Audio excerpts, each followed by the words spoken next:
दिन बोले चचा जान, आओ हमजा और अफान। एहसन, अरफा और उमर, चलो चलें हम चिड़िया घर। चिड़िया घर में भालू है जो बिल्ली का खालू है। मोटा सा एक हाथी है जो सब बच्चों का साथी है।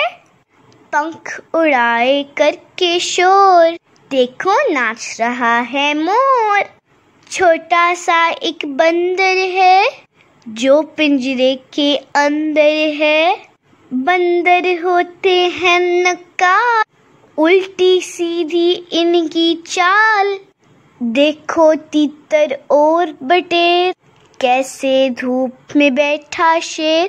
काला सा एक है लंगूर, शौक से खाता है अंगूर। बच्चों लूमड़ है चालाक, चीता है कितना बेबाक। क्या कुछ एक नगर में है, रौनक चिड़िया घर में है। चिड़िया घर के रंग हजार, हर शय कुदरत की शाकार।